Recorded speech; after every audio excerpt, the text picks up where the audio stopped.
They should make a arcade game mode that's 6v6, the last patch of Overwatch 1. Let's see how that goes and then go from there. They should Yeah, do they If only they that. should. had They a should. date or a patch in mind. I don't know. Maybe somebody has any idea about like what specific month might be a great month for them to go back to. If there's only somebody in this podcast that could have an idea. October. Well, obviously, Sucks. we've kind of gone in that direction much with these two on the viewer side. On my right hand side, there's Sam and there's Philo. I will probe a little bit now on Deku and Jay because you guys are both bringing it up. I'll go to Deku first and then Jay again. It's awful. I think some people would be surprised to hear DPS players feel like, oh, well, actually 66 is a lot better because the consensus is, if I can put it this way, is that the roles that benefited the most from the switch to 5v5 were the DPS and the support players. Like the tanks maybe suffered and are suffering, but they kind of, the consensus was, well, we didn't have a lot of tank players, so we needed to do this. We cut them in half. We solved that, but at least now the DPS players have more room. They're not shooting double shields. The support players can make more plays. What is it that you point to and say, no, actually, I preferred the 6v6 rather than the 5? Like, what is it that you feel like you can't do in 5v5 that we're able to do in 6v6? You can't get a 6K anymore, that's for sure. No, but Yeah, I don't that's know. right. Practical. Unless Jay has pulse bomb. Oh yeah, true. I don't know. 6v6 man. just felt more balanced. It felt like you had more. You could do way more different tactics with 6v6. Like you had double bubble. You had Ryan Zarya. Obviously, double shield was an issue, but I feel like they could have just fixed that just by changing Orisa, maybe. Like they did change Orisa. Maybe we could go back and Orisa could be how she is now in 6v6, and it'll be like just as good, and not really double shield issues there. But I just miss being able to pop off and get like 4 headshots in a row or 5, and not really. You can't get that anymore. Like it just doesn't happen in 5v5. And also in 5v5, tank just feels so oppressive. Like if I'm alone with a tank, I'm like, uh-oh. That's it. I'm done. GG's. You can't 1v1 a tank. You can't do much as a DPS in that aspect. What would you say is like stopping you from getting those 4 or 5Ks? Because like, okay, let's say you're playing Widowmaker. Technically you can still get the headshots in, and technically there's like, let's leave the tank at the equation, right? You still have 4 other people on the enemy team that you can kill. What would you say is like why you're not able to feel like you get those 4Ks anymore that you maybe could in Overwatch 1? I feel like there's just no like downtime for, or like not like the fights is always constantly happening if the tank is alive, right? So if your tank is alive and their tank is alive, there's always a fight, right? But as soon as one of the tanks dies, that's when you can pop off. But it's almost impossible to like kill the tank unless you kill the supports first. So it's like, and you can never get to the supports because they're always behind the tank. They got a Suzu, they got an Immortality, they got a TP. So I don't know. Maybe it's just all these new abilities as well that have piled on to it that weren't in 6v6 and that are in 5v5 now as well. I will let Sam speak again. The reason I haven't already gone to Sam and Spilo is because we've kind of discussed this a lot amongst Yeah, ourselves. I just want to So I help will go to Sam. articulate the feeling. Because in 5v5, there are 2 less killable targets on the map for a DPS than were in Overwatch 1, outside of Sigma and Orisa. Right? 1 Roadhog right now is tankier than 2 Zaryas combined in Overwatch 1. And when the power was split between those 2 tanks, instead of all being in one, those were 2 additional options that you had a chance of killing unless they went double shield, BAP, and Brig. Even if they went back to 6v6 right now, it's actually not the tanks they'd have to address. It would have to be the AoE healing and the sustain, because that's what caused those metas. Otherwise, those comps got run over. So that's why you don't feel like you can get those kills. It's because what was the most frustrating thing to go up against in the history of Overwatch? Every meta that's kind of been unfun has been when sustain has been really, really powerful. In Overwatch 1, when that sustain was really powerful, it was a multitude of things coming together in one that required a lot of execution. Now it's just one base Roadhog at his skill floor because he gets that mitigation for free brainlessly that just sits there and right clicks and gets Suzu. It's so much easier to get those sustain heroes to be so insane now than it was before, because there were more variables that had to go into it and be executed on. Now it's just a hog vaping or a Mauga shout going to the entire team and giving them all additional damage resistance and lifesteal. It's goats in one button. So that's why right now you don't see it as much. It's hero design that the format is forcing. So it's a bit of both, and that's where Spilo and I are really glad we had our discussion, Spilo, because that's we really got to the crux of that. But Deco, I hope that builds off of what you were trying to say. I didn't want to speak for you, but I No, think, yeah. does that make You sense? said it better. Yeah, it No, does make sense. Well, Spilo and I have been sitting thinking He in the said it a shower. lot.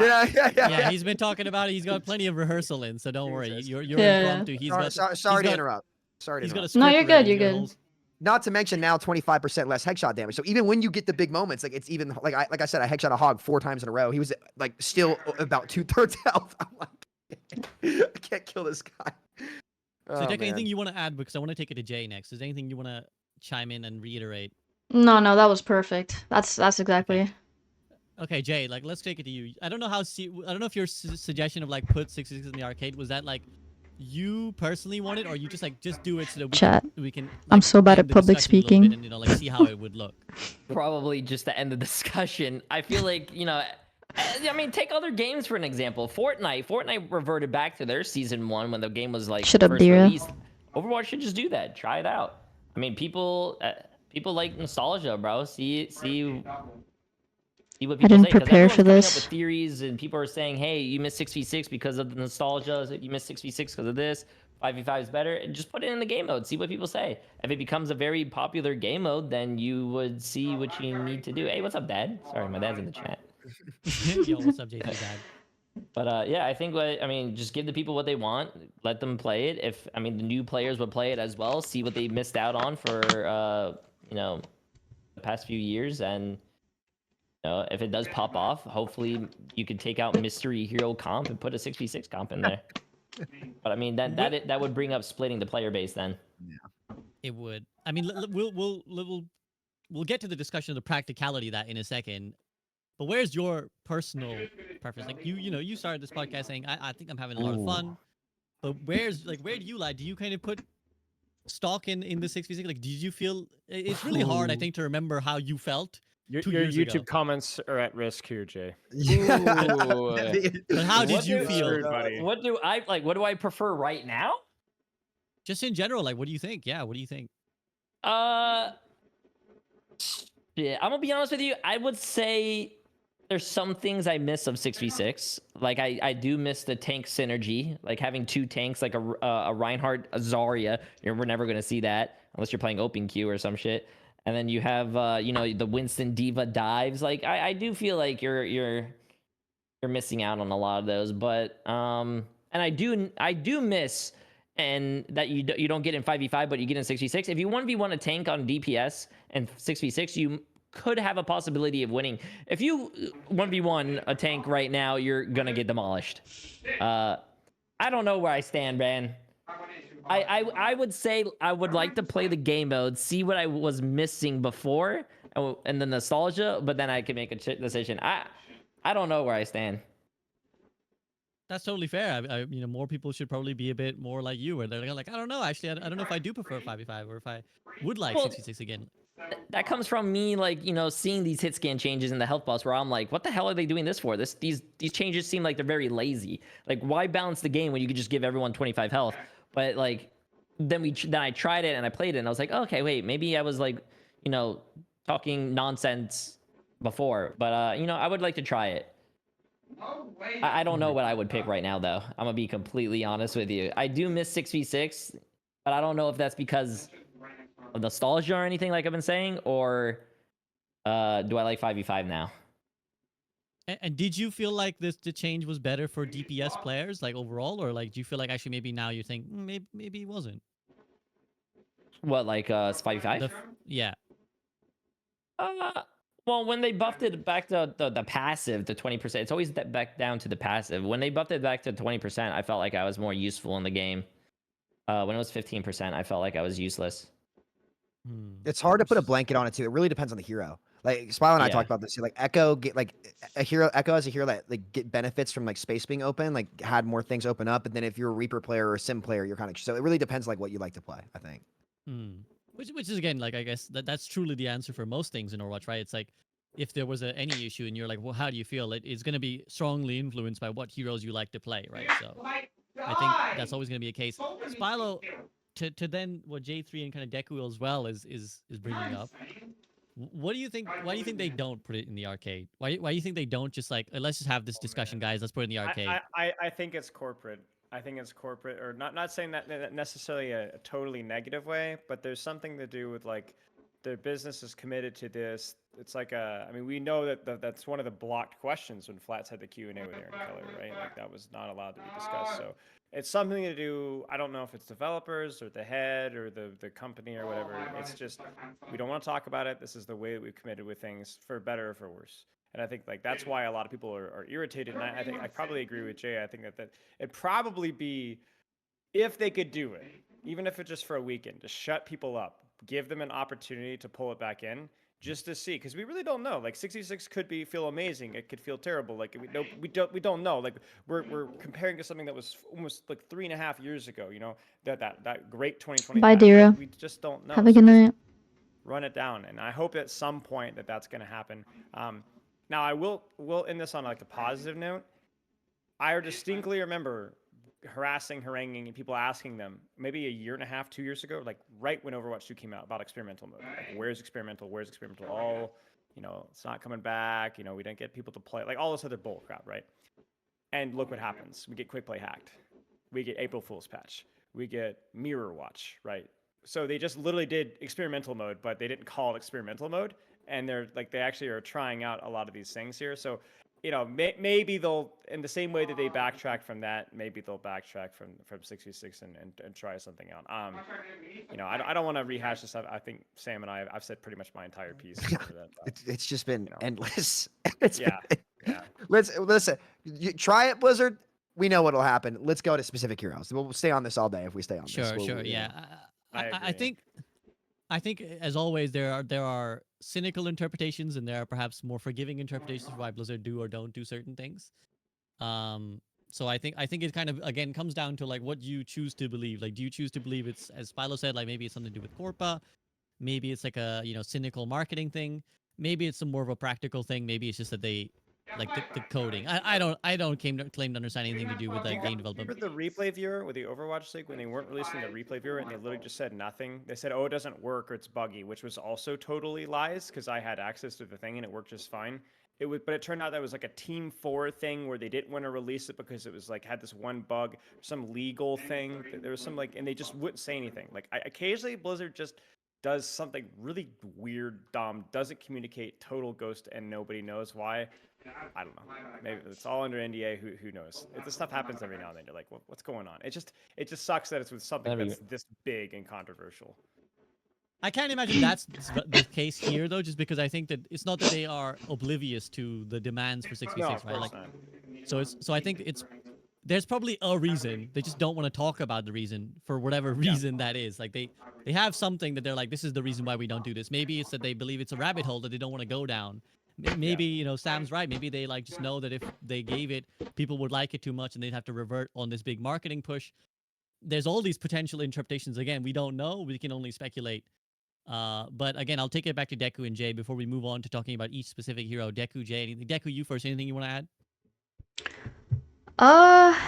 I mean about 6v6 or just the overall state of DPS. Like anything you want to add on. I mean overall it's not too bad. I just think it's very stale, the gameplay right now. That's about it. The game just feels stale right now. But maybe the next season will be better. That's what I keep saying. Jay? I'm basically on the same.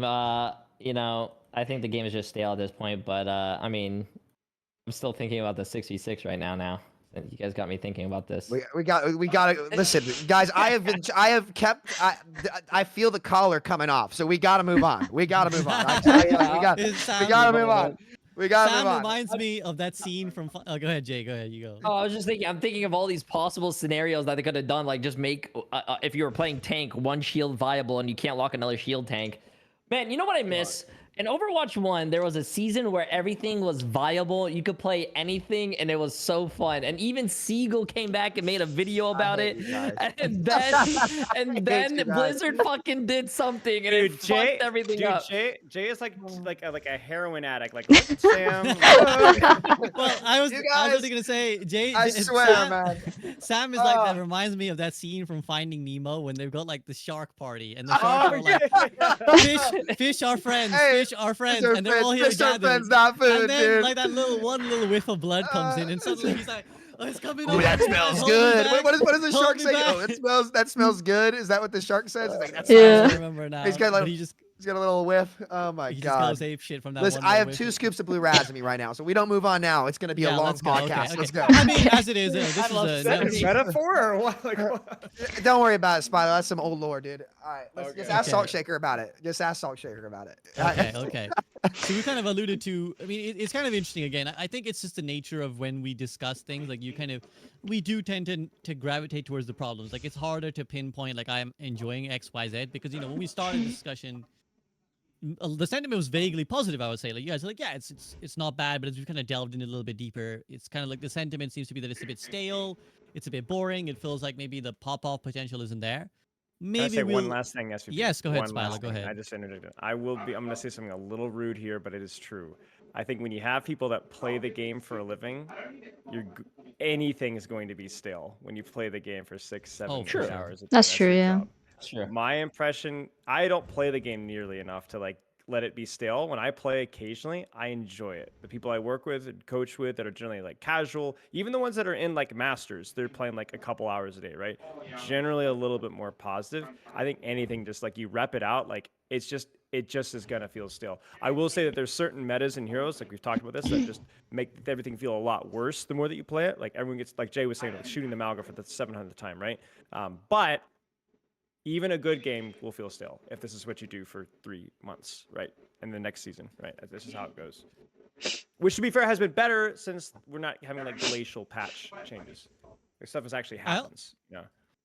I also want to, I think this is a really good point you brought up, and I want to add to it. And this is something that I guess feel free to chime in on as well. I think this is actually bigger than just Overwatch as well, and not even just people who play for a living. I think you guys who play Overwatch for a living, it accelerates the process. But I think any game, given enough time, people get really bored. And I look to Apex Legends right now, which I've seen from the outside looking in, their community has been kind of like, look at how dead our game is. And I saw someone share a screenshot that Apex Legends recently had the lowest concurrent player count since 2021. Like on one day in like last week, it had its lowest player count since 2021. And I think they're suffering the same issue, which is just like, ultimately when your game has been out for a long time and people have all kind of played it, they all kind of know what the whole shtick is. Like you kind of get bored if there isn't something drastic. And looking at any game that has been around as long as Overwatch, like there's maybe like single-digit games that last 10 plus years as live service, right? Like single digit, like I'm thinking like Dota, League of Legends, Counter-Strike.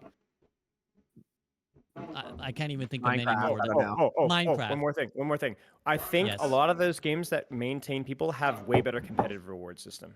So we don't necessarily need to open that can of worms, but I think that's probably the biggest reason is Overwatch doesn't reward you for playing a lot. There's no reason to play outside of rank.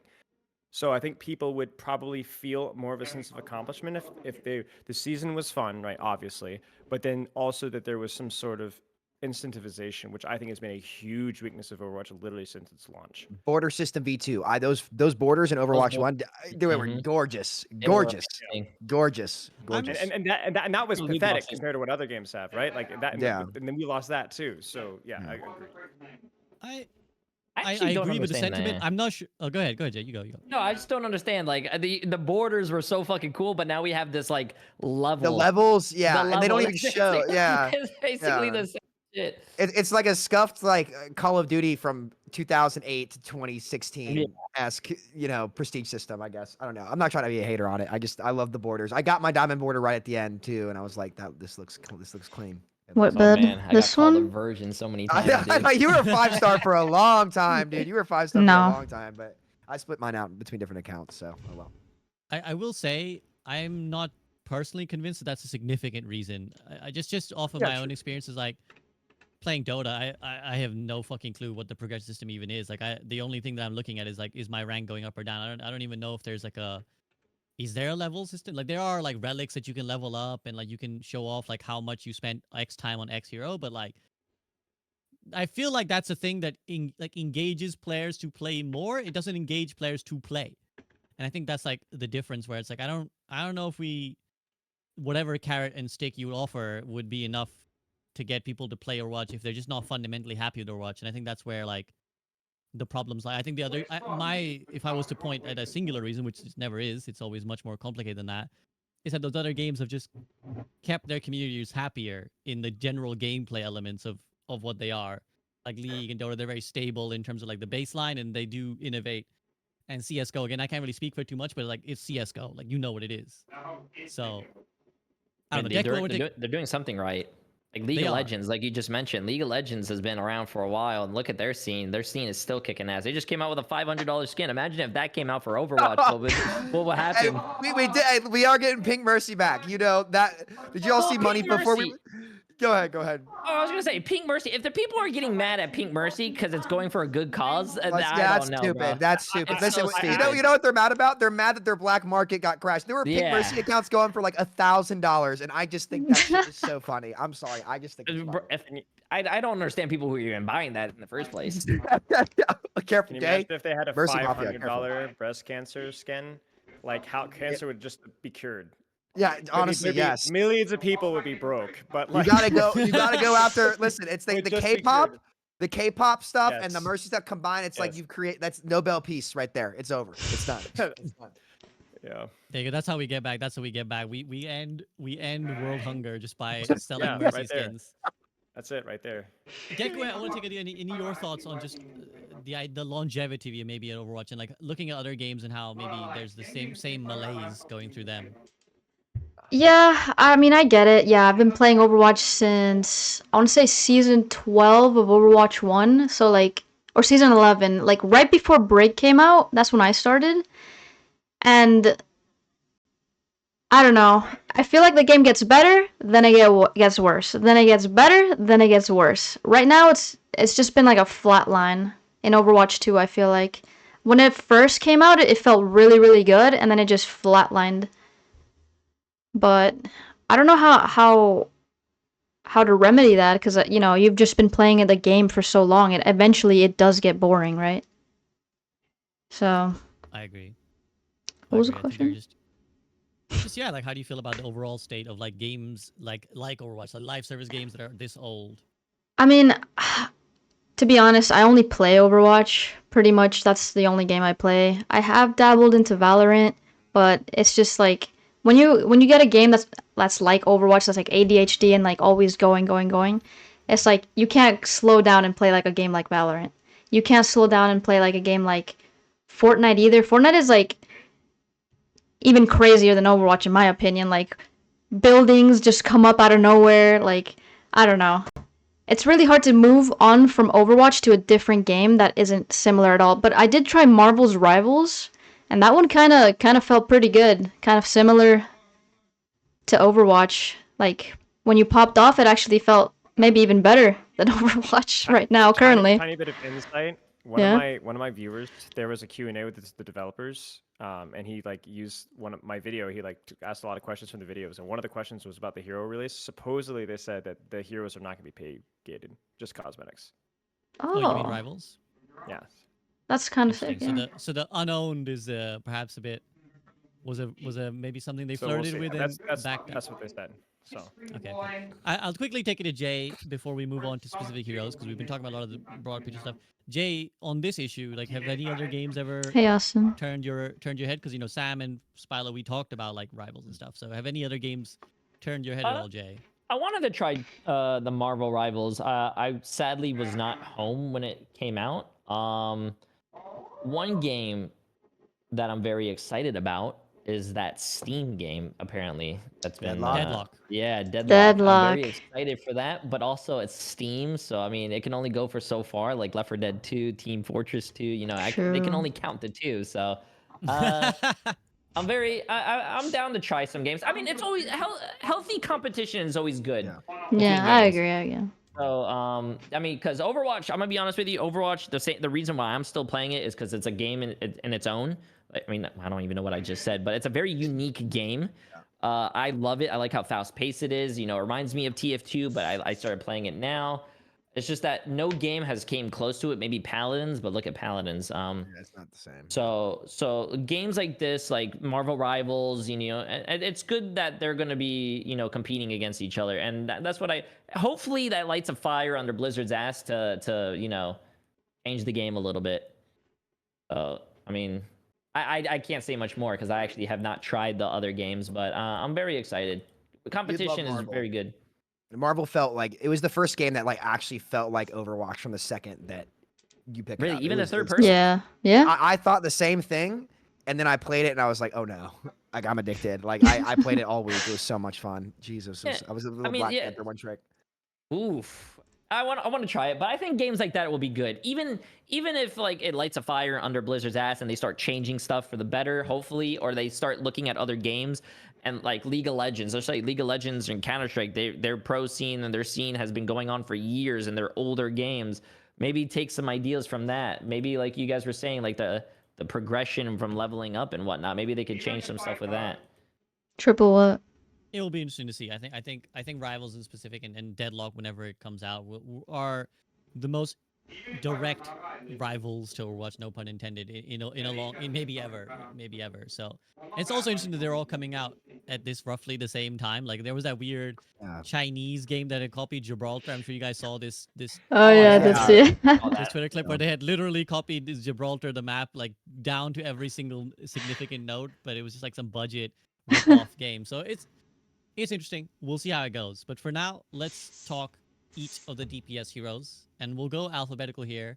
But we're gonna start. Actually, I'm looking at the Overwatch website for the heroes, and they've actually put Venture first right now because new, it says. So actually, let's do that. Let's go with Venture first. They are still the newest hero, and they received some significant buffs recently. So how do we feel about Venture at the moment? Spilo, I'll go to you first. Haven't heard from you in a bit. How do you feel about Venture now? Thumbs up. Fine. I mean, you're gonna have to take a look. Obviously, always at like the power level and the burst level, and maybe there's a little. Actually, since the quality of life, it's really a buff, but the quality of life changed about the burrow cooldown, which is something I've been shrieking about since Venture's launch. I was like, please do this. This feels so bad. They have to do order, and they did it. I was like, yes. But now Brad, maybe it feels can like you there's, ask like, Salt if he saw the like, link that I very sent in his few chat vulnerability of windows, the so bed? maybe there could be like a couple like minor tweaks with how the cooldowns work, like super small stuff. But I don't know. I have fun playing If you're Venture. still there. Venture can be tough to play versus, but it's not like unstoppable. I mean, I don't know. Oh, he's I still in the don't, game. like, So every hero is gonna feel bad when it's played. just Like, every scroll hero's up in gonna his feel chat a and little see if bit you can oppressive in find some way, the shape, or form. I think the I've link. enjoyed Or playing actually, maybe I Venture. still have it. I've not, This I one. don't hate playing versus Venture. There are windows of vulnerability if you hit your shots, if you hit your CC. Just show him when his game's I over can or see that whatever. there might be some disagreement or frustration around some of their combos and burst stuff, but like I don't know. It's high skill. There's like a good skill ceiling. There's a good value ceiling. It was fun watching them in over to OWCS recently over in Dallas. I don't really have any major complaints. It's interesting. Spilo maybe has watched the last episode of the podcast. He starts with the thumbs up, thumbs down, because last episode we had Dante come on, and every time we discussed really? a I didn't tank, notice. we would ask him because he was like, yeah, this hero is all right. He's honest hero, and we then would go around and ask him on every hero is like honest or dishonest hero. So I would say mostly honest than to use Danteology. to use the Danteology, I'll take it Season to Deku next. 3. Deku, how do you feel about Venture? Like, you happy with them? I think Venture is good right now, like well balanced, not too OP, not too weak. Like the only complaint I have about them is sometimes I never hear them like coming and I'm just like pushed forward into their team and then I'm dead. That's about it, but I think they're a good hero right now. They're balanced, they're in a good spot. I have no complaints. I see them a lot in comp. So I think that's great. Like doesn't need to be touched right now. Jay, how do you feel? Honest, dishonest hero? I feel like the character, it's the newest character. I feel like the character should be a little strong because I mean, if the character was really weak like Lifeweaver, everyone would be like really down on it. But I feel like the character is very strong. I do feel like they're just making all the new characters. They're not even heroes anymore. All the new characters are like superheroes, bro. They do too much, man. But that's how I feel. I don't know. She's strong. I mean, they're strong. What do you mean when you say too much? Like, what do you think Venture does too much? Well, I mean, you have a burrow, so and you can contest cart just like Reaper Fade, I guess. But then you have shields every time you use your ability, and then I mean, you have this drill dash, and then you also have like your left click that really doesn't even like you got to aim close. If you aim close, you hit your shot. The combos are really strong though. I like the combos. To be devil's advocate, though, I feel like whenever you take an action with Venture, there's risk, and I think that's something that we've desperately been needing. Like not just CC, but like Yeah. you do like Burrow isn't a get out of jail free card, right? I think they specifically wanted to avoid that, like the Reaper Wraith problem. Like you could die, you could get CC'd, you could get shot, and I agree that there's like it is a loaded kit, but there are also like some weaknesses. Like there's vulnerability windows. There's like extremely like very range limited, right? So yeah. Sam, how about you? You were big on Venture on release. Are you big again? I was big on Venture at first, and I was down on Venture hard, and now I'm right back. So I think the change they made so much better because if you want to get the most out of your cooldowns, like you had to find a way to drill in burrow, but the change What's they up, made DJ? gave you the option to drill first and then If burrow. you heard and someone so, screaming in the so many background, more that options there. that's I have Salt. one request about Venture. I'm on my hands and knees begging for this one. Okay. One of the most fun parts about old DPS Doom, Jay, I'm not trying to bring back nightmares. He was corny, I admit it. My. But there was one thing that was really nice is when you punched, How's your day going? you could still turn your camera before. Yeah. And the most frustrating part about Venture is when you use your drill, you're screen locked. The same thing is on Sombra, which they need to just disable the setting. If you want to learn new Sombra and be good at new Sombra, I'm literally the only I'm like the only player that I've seen that plays Sombra consistently in top 500. I see none anymore. Like now it's just like an anti-ball pick, but like I'll pick Sombra all the time. The disable translocator camera lock, where there's a split frame where you throw your translocator or Sombra. If that setting's on, it's on by default. It locks your camera in place, and players don't know to turn it off. So I don't even think that should be a setting because like with Venture, when you drill, you can't turn your camera. Ooh, nice. But like when I was playing DPS Doom, and even with Doom now, I could go for a turn beer your right now. camera while you're punching and like kind of be looking around. The screen lock feels really bad. So you can keep my movement, like keep my cursor like locked on so you can't turn with your drill, but I should still be able to free look with my drill to find the targets, and like it feels really clunky. I would love to play Venture without that screen lock in particular. It's so frustrating. It gets me stuck so much, and I can't stand it. But like It's funny you DPS mentioned was Doom, Also, chat. because Sorry if this is Quaid brought boring, but my attention to it. we kind of just Really? gotta sit here and What'd he listen. say? Yeah. He said something on Twitter, like right when Venture was released. You know, hey, can we please change that because the lock and the drill. I Oh, swear cat. to it. it's Welcome home. every hero that they've put a forced screen lock on when using an ability has felt so bad, and I think they should disable it for Sombra too. Like it shouldn't even be a setting. Like I don't name one player in an FPS that likes having their screen locked. It'll never happen, right? So I think they should just probably get rid of that. But otherwise, I think the change was really great. The ult feels a little situational and or like completely weak because so many of these heroes have mobility. Kyrio's wall climb. Cassidy is a 3-shot with the ult from max range. Like I like so that's I think a little much. It might be a 4-shot if you roll at the right window too. Well, that's with him not using any cooldowns. So I'm sitting there, I'm like, all right, okay, like that is the kind of hero that my ult should be good against. Like he's on the ground, and I hit the 3 or 4 shot. I'm like, come on. So maybe some looks at that, but otherwise, I think at least the CD, like they figured out the CD usage, which is good, and I think that was the big problem to start. Yeah, I think some really great feedback. I'm sure the devs will be appreciative of that and what Deku mentioned as well about the audio. So nice. Okay, good rounded discussion on Venture. Let's move on to Ash, which will be right in the territory of both Jay and Deku. So we'll go to Deku first. Deku, Ash, how is she feeling right now? I'm not gonna lie, Ash feels kinda mid right now. I feel like, but it's only because if you, I wouldn't even say you don't even need a Mercy to play Ash anymore, but like, if they run like any kind of dive, you just can't run Ash no matter what. It doesn't matter. You just have to go and default to Cassidy or Tracer yourself. She doesn't feel as impactful right now, and I'm not sure why. But that's just my opinion on Ashe right now. Like, I'd rather go Cassidy than Ashe on most maps, even though I used to play Ashe way more than Cassidy, and I thought Ashe was better. But now she just feels beneath him. I see Unsolved Souls not having a good time in ranked there, but okay, so you kind of feel like maybe Ashe is like maybe the weakest hit scan of the bunch. Um, Deku? I can't talk right now because there's someone Okay. in the other Okay, room, sure. but I So think she's let's- weaker right now. Out of Cass and Ashe, I'd pick Cass on almost every map right now. Okay. We'll move on to Jay while Salt has his moment. Jay, how do you feel about Ashe? I think I have a different approach to it. I think if it's maps that are very flat, I think Cassidy's a lot better. But if it's like maps with a lot of high ground, like New Bonnie or like Dorado first, I think Ashe is pretty good because even if they dive you, you can use your coach gun to knock the Winston off the high ground and keep the high ground, and you can use your verticality to get the high ground easily. So I think Ashe is balanced. I don't think she's one of the characters that where if they touch her, they shouldn't touch her.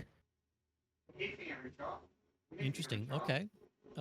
Sam, Ashe. I think she's good in the spots where she should be good. She's definitely not the best, but I think that's kind of what she's supposed to be. Did she get any damage changes from into season 9? I don't think she did, right? Am I don't think she did. No. I think Bob did. I think Bob did, right? I think they adjusted Bob, and I think Bob's a really solid ult. If they aren't running an Ana, he gets a ton of value. I think I will say I do think she was a loser coming into Overwatch 2 net because again, like those big games I talked about previously, where like even I would love to pick Ashe sometimes if they were running double shield or they were running not Diva, where you could get some fat dynamite farms. And I think, God, I would love to see how she would do without the ult charge passive on tanks. Because if you were like the way I played Ashe, like in Overwatch 1, when I guess with the kind of flex store and I didn't feel like playing Hanzo, I guess, was like I would just churn Bobs out. And like Bob in Overwatch 1, granted, was way better than Bob now. Like she definitely needed the nerf, but I still think he'd be really good. I wonder how she'd do if that got changed, because that was my favorite part about Ashe, was getting like if they picked like Bat Brig or they picked Brig Carry, whatever it could end up being in this game, and they didn't have a stop to Bob, he could put in so much work. And that was my favorite part about Ashe personally. It was just churning out those Bobs. I loved that, but I think she's in a good spot. Spilo, do you concur? Good spot. Yeah, I mean, I think she's in an okay spot. I think she benefited a lot in 66 because the AoE damage of Dynamite was like more stacked, big clumps, big targets, big value, damage boost, one shot everybody.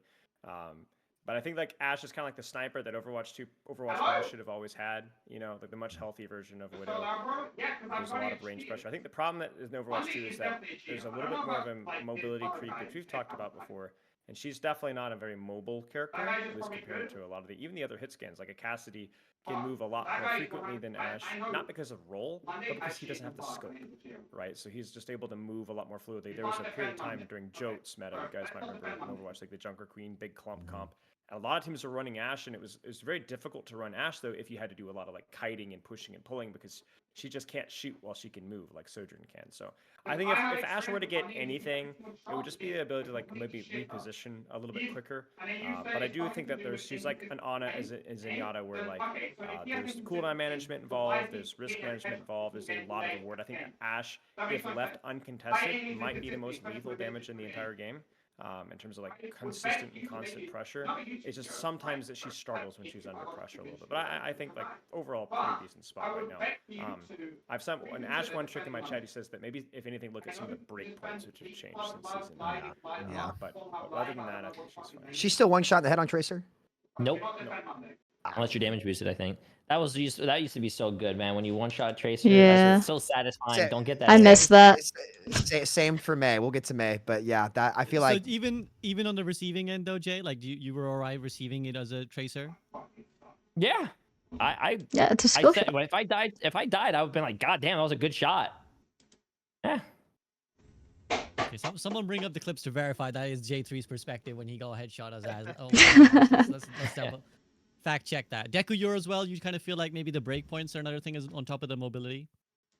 Yeah, I mean, she just feels like why would I go Ashe when I could just go Cass and it'll be easier, 10 times easier dealing with the enemy's comp or moving away and everything like that. Her mobility is lacking a bit, but she's not too bad. But I just feel like why pick Ashe when I can just go this?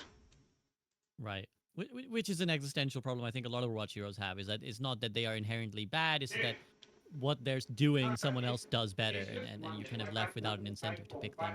Yeah. Also, like, if I see an Ashe on the enemy team, I just go Widow because you just got the Yes. range on She them. just can't win that duel, yeah. You just can't I win will it. say- So Ash did benefit from the Hanzo indirect nerf as well, because it freaking sucked playing Ash into Hanzo true. when he just is better at every range than you are, and you're just gonna get one shot if you can peek him. So at least that was one nice thing. I mean, if the problem with mobility, the Overwatch 2 solution would just be the 2 coach guns. Like, instead of 1, you just have 2. The classic 1 more coach gun. Also, Okay, her reload as well is annoying, but yeah. Oh yeah, Right. because the passive, she was yeah, she definitely Yeah. lost something with that passive for sure. Another good point. I think Deku, you brought it up earlier as well. Let's move on to the ominous figure looming behind Spylo, which is Bastion. Spylo, I think we have to start with you. Why the Bastion background, and what are your thoughts on him?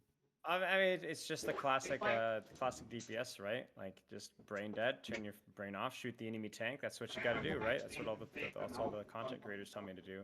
No, I mean, Bastion aside, like, I just think he's just kind of a flawed concept, because I think like the character itself is like kind of cool, and he's got some personality, and he's interesting. His lore is all nice, but like, what is the character True F identity? Bastion, I don't but really know that. And I do think that they're aware of this. I think that, like, going back even to like the Mirror Watch event, I think that was one of those secret, we're actually testing things out with Bastion moments.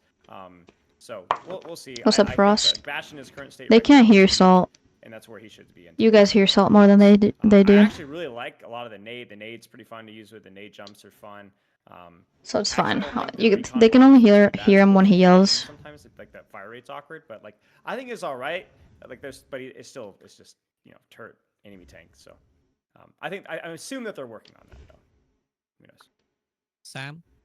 To add on to that, I guess I'll go. I think he's definitely middle of the pack at best, if not weak. Yep. One thing that people don't talk about with Bastion a lot is that his recon form crit damage feels a lot higher than some of the other heroes. It actually feels good. So maybe they need to lean into that instead of It is the very Sentry satisfying. form. It does more damage. Like, it definitely, like, when I've been playing Bastion, I get a crit. I'm like, okay, wait, that's actually quite a bit of damage. It felt pretty good. I like the grenade a lot. Hot take.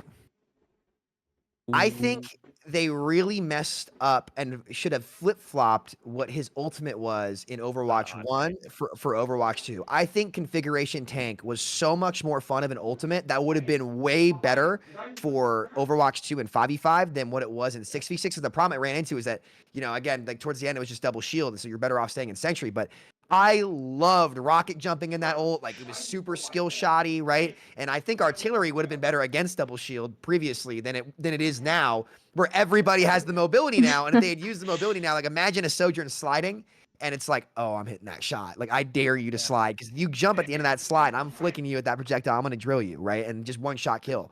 Do you think it's too late for them to be considering doing that, bringing back Configuration Tank? I'd love to see that roll back. It wouldn't change anything. Like the old, Mhm. they wouldn't have to really change anything that I know. I mean, I don't know jack all about coding. But Yeah. in terms of hero design, you could just literally plug and play, and it. That might just be a random ask, but I like the old ult a lot more. I think it was super fun, skill expression, like, and Yeah. it was unique, and you just hear the doo, doo, doo, doo, and then the Bastion's just coming out. It's just, I don't know, I missed that, but I think other than that, middle of the pack are weak. I need a ringtone just Samito doing the Bastion ult. Yeah, somebody needs to clip it. You know how many Somebody Salt needs to Shaker clip it. duos I had playing Bastion, man? Trust me, it's Oh, man. engraved in here on Old East Coast. So Yeah, I hear you. yeah, geez Louise.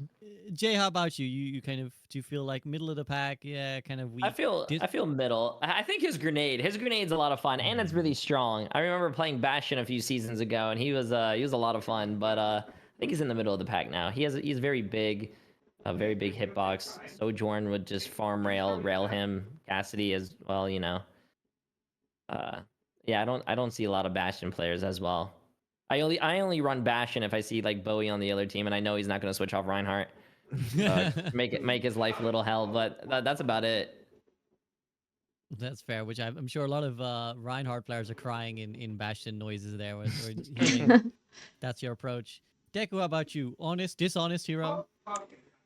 Um, I think he's in between. He's middle of the pack because he's not crazy like strong how he was a couple seasons ago against tank, but I think he's still a good pick for me at least if I see like Winston and I don't play Reaper or anything and I just get pissed off like I'm trying to play Widow and they on Winston diving me, I'll just go Bastion and make him swap. So he's a good character if I want to piss off the enemy tank.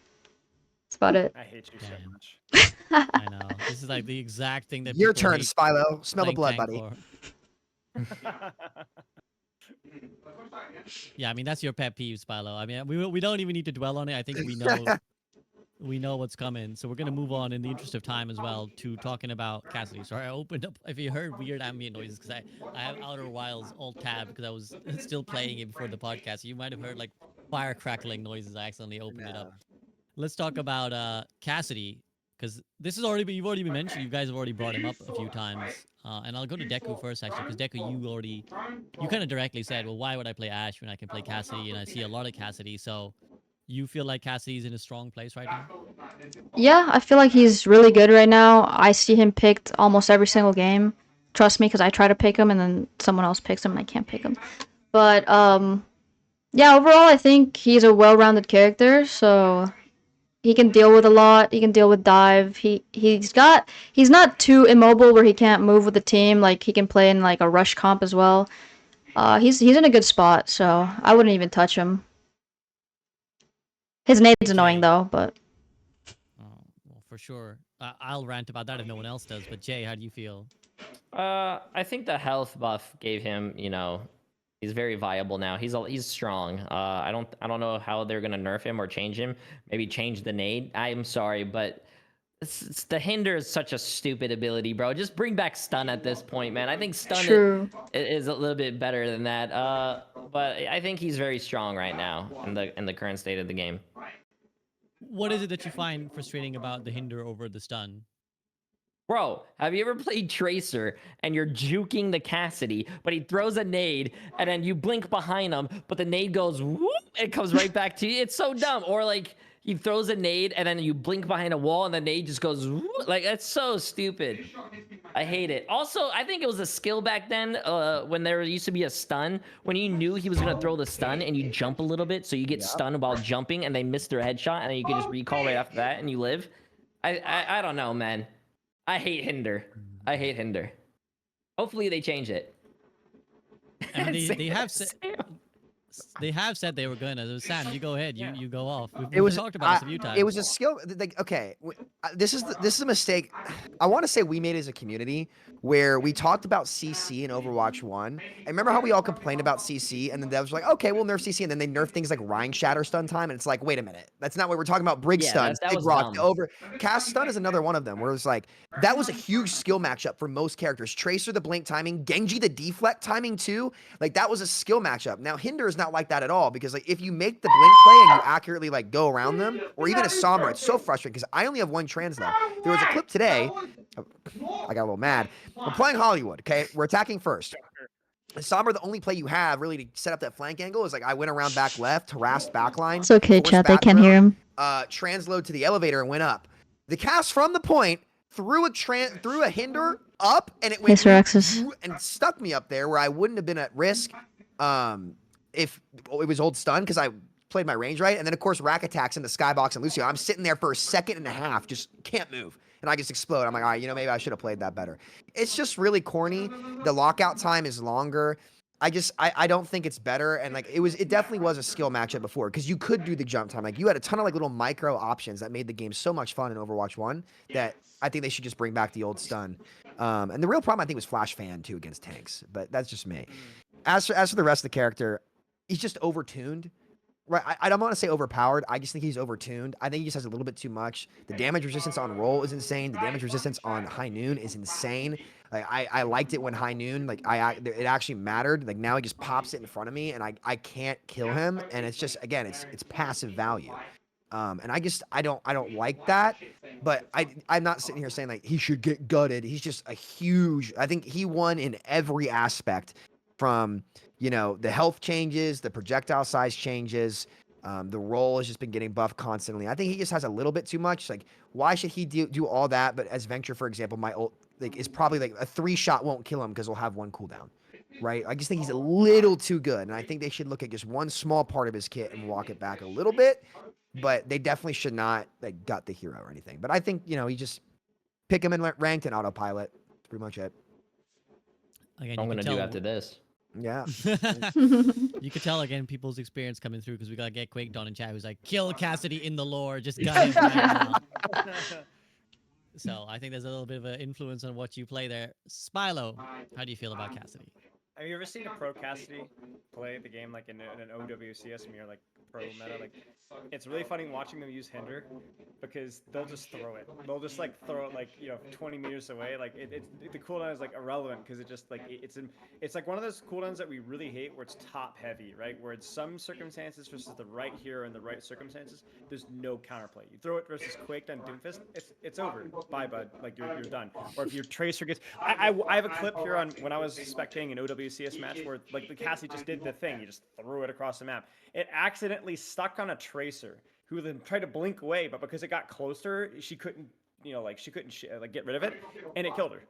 Like, he wasn't even aiming for her. He just like threw it across the map. And like that's like the perfect example of like, I think what ended up happening is that people didn't like stuns. So like, oh, slow, you can still play the game. Like, you can still shoot and stuff. But the problem is that, well, the slow lasts longer, correct? But the other thing is that the stun was like a skill shot. Like, because it was so brief, you had to get the timing just right. This Hinder is a lot less skillful.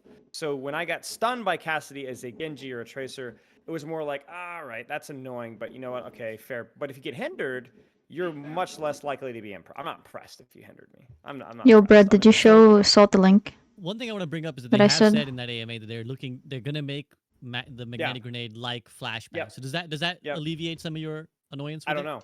It's I have to wait and see. This I one. appreciate they're adjusting it, but I don't know. We'll have to wait and see. Tell him I said this But one yeah, it just is needs to be cheaper. like a cooldown that he can actually use for a purpose, because I think that's the problem with Hinder is it's almost strictly used defensively, and it's like terrible offensively, right? Like it's not very effective offensively, and so I think that's kind of one of the problems. So we'll see with the rework. Aside from that, yeah, I'd say just a little bit of a bloated kid right now, just a little bit too bad. I like that he actually has like an identity right now, which kind of feels like the close range hit scan, right? Whereas before the fall off change, the guy was just better than Ash, better than, and he has benefited a lot from the season 9 changes because Hanzo Sojourn really fell off with the whole like range stuff. But I don't think that he's like necessarily needs to be gutted. I think Hinder needs to be looked at. I think maybe a little bit of the tankiness can be taken down.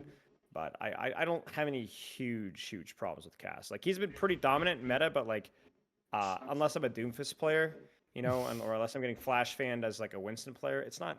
There's a lot of other worse heroes that I could be playing versus. Deco, I'll take it back to you and Jay as well. Like, do you think sometimes we kind of misdirect where the problem is? Because like, maybe it's the right click that's what people were really annoyed at beyond. It's like I don't think anyone objects to the left click of a Cassidy. It's like the right click, the mass HP, and the hinder, obviously, that kind of get annoying. Probably the most annoying part of his kit is definitely the hinder. I feel like the right click is necessary sometimes because tanks just always get up in your face, and it's like the only way to defend yourself as Cassidy against a tank. So I don't mind the right click as much as I do the hinder. The hinder's annoying. Like Samito said, I prefer the stun from Overwatch 1 because like it's only like a second, and you can easily dodge it, right? You can bait it out. It wasn't that bad. This is worse. Jay? It was funny. I forgot who mentioned it, but I remember playing an Eichenwald, and I didn't want to say it and interrupt. I Thanks, remember Brad. playing Eichenwald. I was attacking. Second point, I came out of spawn, walked through the double doors. I threw a hinder over the castle, and it landed by the cart, and we were almost capping, and it stuck someone. I think it was a Moira. And fucking, it was hilarious. It killed her, and we fucking won the game. I think hinder is stupid. It's just an ability that should not even be a thing. I wish I could get that clip. It was funny, dude. Someone must have that Jesus. clip. Hopefully, someone in Jay's chat will come through. I was gonna say not to turn this into the Trigger Samito episode, but this kind of reminds me of the original Moira Orb discussions. Which is Ah, like I thought I was just thinking that, dude. for Oh the god. OG Overwatch fan, that was was that your first like big and like I hate this thing brigade, Sam? Like your like Um, Moira Orb delete because Moira predates Brig, right? So I would. it might have been the first one. Uh, yeah, probably was. It's probably when I like was seriously playing the game. Yeah, yeah. Because when you're a noob, it's like it's hard to give myself any credibility for the stuff that we used to rage at. Because like also back then, it's like Hog was hooking people through continents. Remember, like through the bus and like around. There was That like was those. fun. Yeah, of course you liked it. Yeah, Bro, I and remember I'm you. just watching it was fun. Hooking a Sombra, then she translocates and you pull her It across goes the whole back to map. that. Listen, I remember your old Hog duels were Assault. Don't tell him Deku, but I'm pretty sure Jay peaked higher on Hog than Assault did. I'm pretty sure. Really? I In know you like Overwatch to remind 1? about I that. did. I did. What was Salt's peak in Overwatch 1? In Hog? Remember. Masters. Alright, bro. Okay, we're getting a little bit personal here. Oh, Salt's too busy God. raging in someone else's game Yeah. to reply to this accusation right now. Oh, Let's God. talk.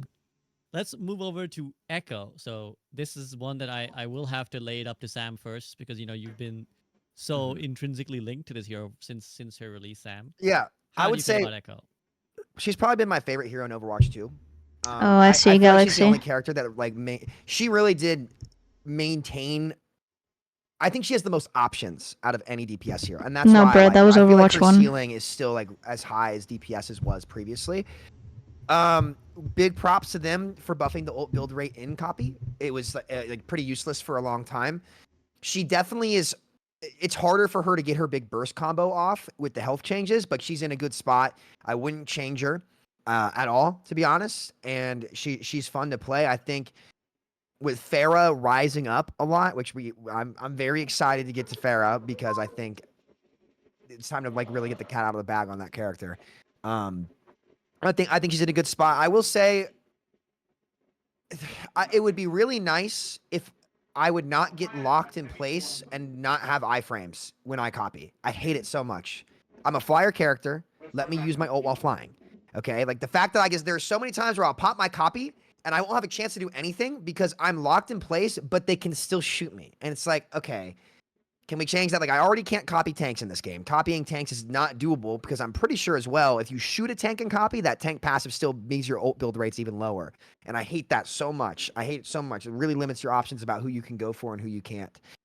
So I would like to see copy have either iframes when I'm for iframes means like invincibility frames for I guess people in the comment section who don't know, or just don't have me be locked in place right when I copy a target, and that would be really nice. But otherwise, I would not touch the character at all. I think she's in a good spot, and I'd be very careful buffing her. I wouldn't do that anymore. Dick, I'm gonna take it to you next. Echo. I think Echo's pretty well balanced right now. I don't have any complaints. I mean, I'm a hit scan player, so Echo isn't almost ever an issue in my comp games, but the only thing that's annoying is her sticky bombs. That's about it. I think she's pretty good. She's not too hard to beat. She's not OP. She has her moments, so she's in a good spot right now. Thumbs up. Thumbs up. Honest, apparently from Deku. J, how do you feel? Honest, dishonest? I agree with Sam. I mean, I don't play the character, but I do think, I mean, seeing the frustration that Echo players had when I mean, even the players on my team that spoke frustration when they used to copy people, they would never get ult, and I thought that ult, I mean, they used it as like a second life most of the time. But it's really nice that they can actually build their ult now and use it sometimes. If you copy a tank, you're not really gonna use it, but. Yeah, I trust Sam here because I don't play the character. It's fun. She's really fun. You should try it. Just spend a week learning Echo. It'll blow your mind. I'm telling you. Dude, ever since I had Mangachu on my team, never considered playing flying characters. You get bored. Listen, you guys talk about the game being stale. Try playing Echo. It'll change your world until you play Alaria, and then you won't have fun. But other than that, Okay, how about you, Spilo? Good, good. I mean, I think Echo's like I always joke that she was like the first Overwatch 2 character with like the dynamics and the range and the mobility and the choices and like that's how Overwatch 2 characters should be. Like there should be choices. There should be, you have to rapidly adjust your playstyle depending on what map or what you're playing versus, and yet allow you to outplay if you're smart enough and mechanically good enough. Obviously, like the HP increase of season 9 was a little bit tough, but in a way that's not unhealthy because it means that it's not just a sticky beam rinse and repeat simulator, right? You actually have to hit some primary fire. I agree with Sam. No changes outside of the iframes on old or just being able to actually move quickly because Just the don't lock lockouts are us. really annoying. Just don't lock us. I Yeah, think the just lockouts don't was lock. not necessary. Yeah, that's fine. Yeah, but yeah, no changes. Cool. Okay. In that case, we can move on to perhaps one of the most memed characters in Overwatch, Genji. Let me go. Let me Okay, go. Sam, I'm begging you. are you gonna Listen, tell this? You're gonna tell listen. us the story about how Genji got you into Overwatch with the No, the I'm not. dragon I'm show? not. I'm not. I'm just gonna lay it on the line here. How is it that we increase every character's health pool and Blade is still at 110 damage a swing? What are we doing? Come on. His Dragon Blade limbs per 10 apparently are way down. I'm not sure if you guys saw Abby Overwatch's video talking about like Genji, the hero that lost his identity. I think, like, listen, I would be okay with Blade not being damage boostable at all if it means that he got his mid fight back. Like, Genji's mid fight is just so much fun. I just feel like they've just missed the mark on this hero for years for what he could be. And anytime he comes up, it's just for like 2 weeks and then he's just right back down. It's like, look, I'm not saying he needs to be super powered, but I don't get why Blade is still 110, especially with the health changes. I don't get why it just seems like he just continuously gets put on the farm. Like, because when Genji is good, the game is good. I get why Nano Blade would be too strong, but if that's a problem, that's an Ana problem. That's not really a Genji problem because Nano gives so much. The instant burst health now, damage negation on its own is super, super strong. I wish they would really take a hard. I think Genji's a hero that they should take a hard look at and ask themselves, like, what's fun about this character? What made him so enjoyable? Why is he a staple hero of Overwatch? And how can we cater that kit to be more about the mid fight, the rush of being like what Genji offers to a first person shooter, nobody's ever come close to replicating. He's super fun, the most demanding. His cooldowns are both neutral in the game, honest, as Dante would say, right? Like you get the honesty thumbs up. I really wish it's crazy to me that Moira got tuned up more than Genji did in post the changes. That's just crazy to me. It's like that's the kind of hero you want. That's why people would log back onto Overwatch every day. So look at Dragon Blade. 110 is a sick joke. I think okay, it's been funny for 4 years, guys. It's been funny for 4 years. Can we address this character now, please? Thank you. And that's all I got on that one. But Jay, you were nodding, but I don't. Do you concur? Are you happy with like how Genji? I don't play Genji, but I do think it's with a lot of characters, it's kind of ridiculous that you give characters a health buff, but you also don't touch how much damage some ults do. I think Genji was one of them. I mean, they made him swing faster, and that's about it. it didn't matter. It almost made it. Man, Oh, I think it man. matters. It's just maybe not quite enough. I mean, I think Yeah, you it's get just not extra like enough. what swing or two in. You can, Two but there's swings. so much mobility and so many abilities that can get used in that time. It just should have been a Yeah. damage increase and not a swing speed increase. But you kind of don't feel like if Genji was buffed, Jay, you would be fine with it. It would. What kind of buff are we talking here? What kind of Not Sam- not buff? just raw damage, but Like his Go ahead, blade? Sam, propose something and let's see how Jay responds. you have two ways you can go. If you're gonna keep Blade weak, you need to buff its build rate so it comes up faster.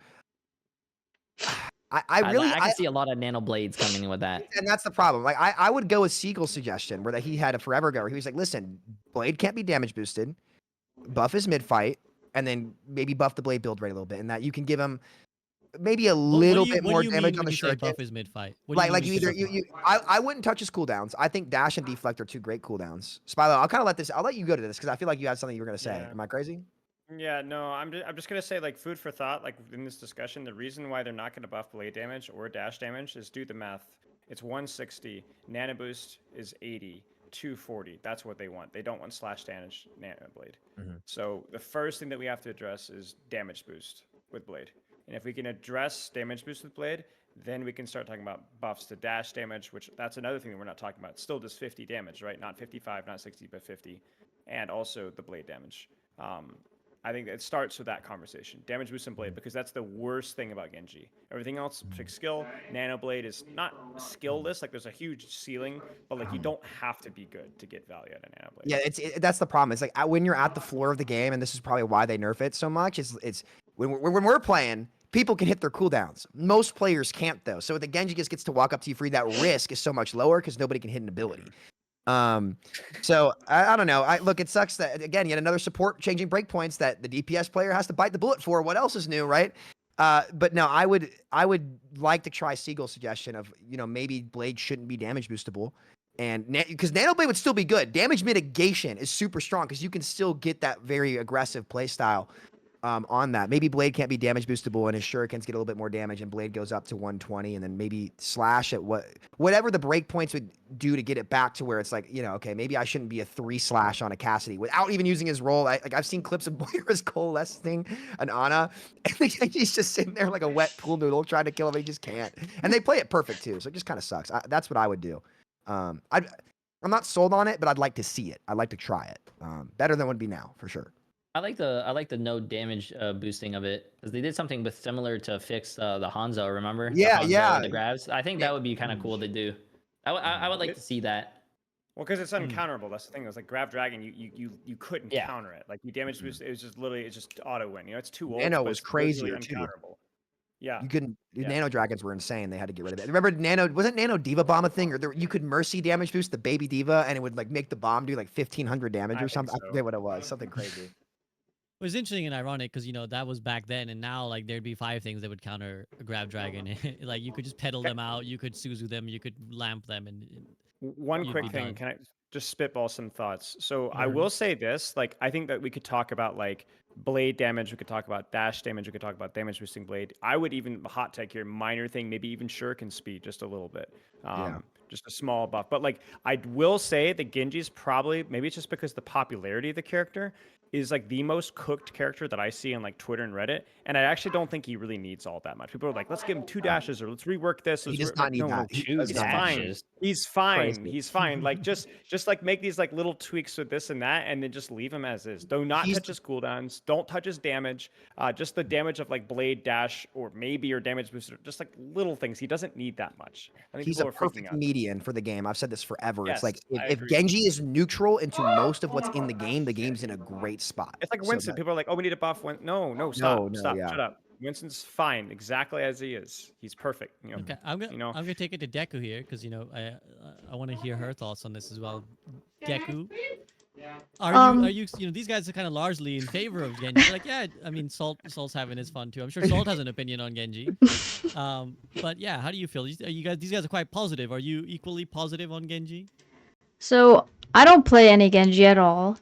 I don't mind if he's not in most of my games, but I do agree that he needs something because he's not the best character right now. Like I wouldn't mind if he got like a more damage during Blade, but without damage boost or nano taking into effect. That I probably wouldn't mind, but yeah, he's pretty easy to counter. He doesn't seem like he's strong right now at all. He's very mid, so I wouldn't mind a little small buff on Genji, and I think that's perfect. Do you view him as like a fundamentally skillful character? I think this is one of the things the Overwatch community kind of does. At least when people talk about Genji. They kind of view him as like he's really fun, high skill ceiling, the kind of thing that got people into Overwatch. Do you view him that way, or do you view him as like maybe no. he's kind of overrated? Like I don't know if he's all that skillful. Okay, sorry, one sec. Salt's mom was asking me a bunch of questions. So, what did you just ask me? Sure. So to rephrase the question, do you view Genji as a fundamentally skillful character? Like I think the Overwatch community often does. I think he is You view him skillful. as- Yeah, because I can't even play him, so it definitely takes skill. Like you have timing, and you have to like, manage your cooldowns correctly to play him. So I think he definitely has a high skill ceiling for sure. Him and Tracer, I think they're both skillful.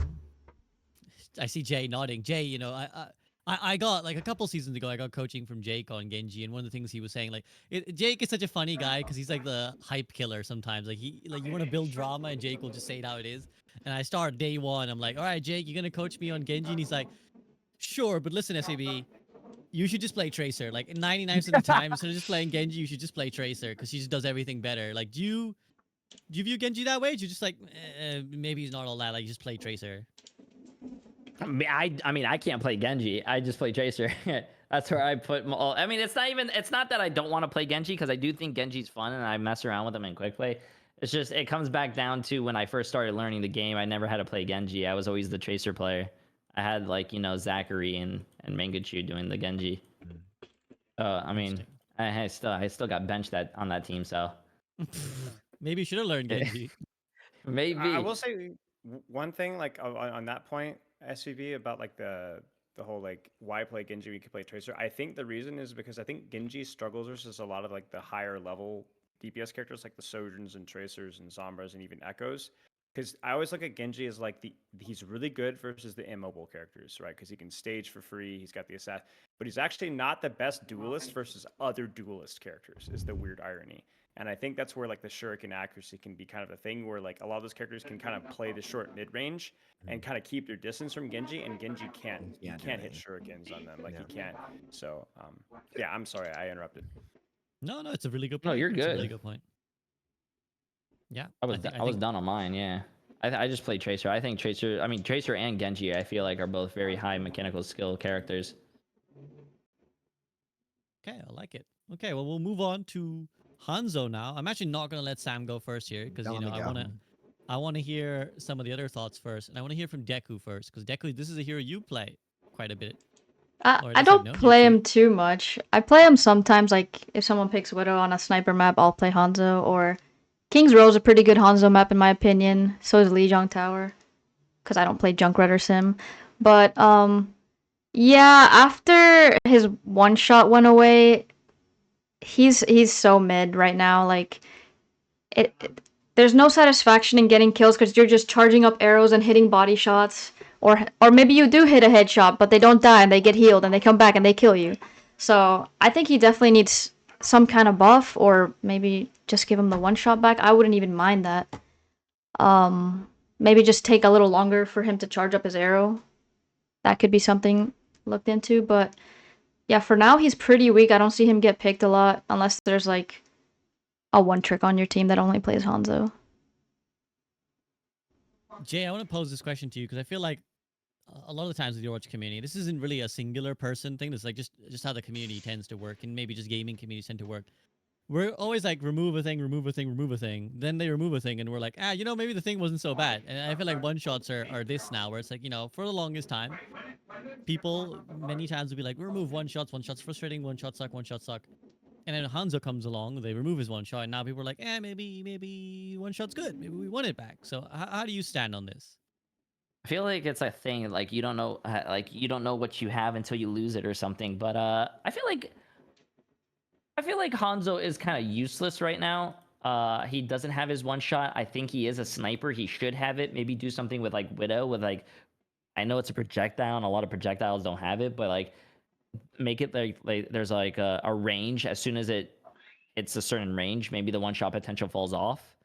You can't start like fling random arrows. I used to play a lot of Hanzo. I think Hanzo used to be my second most played character, but ever since the change, yeah, I have not touched him.